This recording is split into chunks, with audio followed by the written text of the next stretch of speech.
দেউতাবিহীন জীৱন সঁচাই শূন্য। দেউতা, আপুনি আমাক এৰি থৈ যোৱা এবছৰ হ'ল। কেনেকৈ পাৰ হ'ল এই দিনকেইটা ভাবিবই নোৱাৰোঁ। দেউতাই ইমান মৰম কৰিছিল, আজি দেউতাৰ সেই মৰম কেতিয়াও আমি পাহৰিব নোৱাৰোঁ।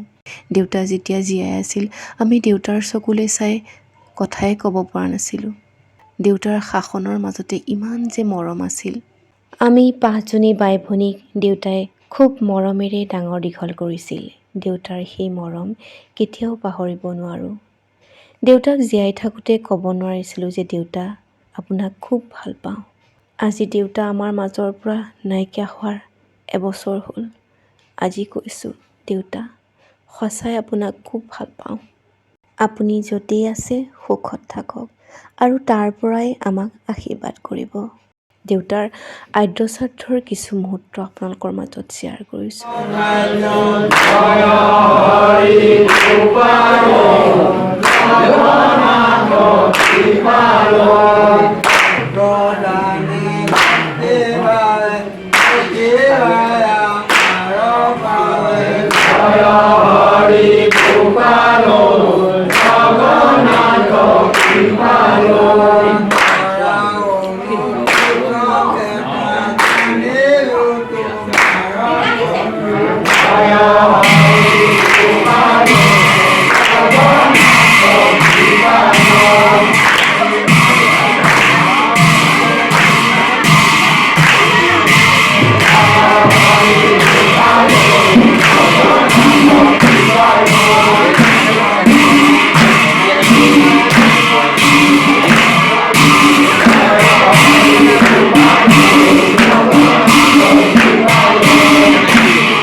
দেউতাৰ আদ্যশ্ৰাদ্ধৰ নিয়মখিনি আমি ভালদৰে কৰিছিলোঁ আৰু এয়া নাম গালে। তাৰ আগতে দেখুৱাইছিলোঁ সেই শ্ৰাদ্ধত যিখিনি নিয়ম কৰে সেইখিনি কৰা হৈছিলে।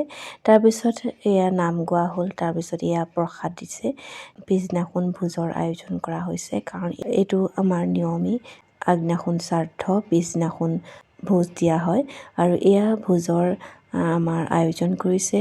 আৰু আমাৰ যিহেতুকে গাঁৱৰ পৰিৱেশ, সেইকাৰণে গাঁৱৰ পৰিৱেশত এনেদৰে মাটিত খাবলৈ দিয়া হয় আৰু চকী টেবুলৰ ব্যৱস্থা কৰা হৈছিলে আৰু যিসকলে মাটিত খাব নোৱাৰে তেওঁলোকৰ কাৰণে। আৰু এয়া চাওক, ল'ৰা ছোৱালীকেইটা কেনেদৰে খেলাত ব্যস্ত। আজিকালি মোবাইলৰ দিন, গতিকে দেখিছেনে বাহিৰত খেলিব লাগে আৰু ইহঁত গোটেইকেইটা খেলাত ব্যস্ত।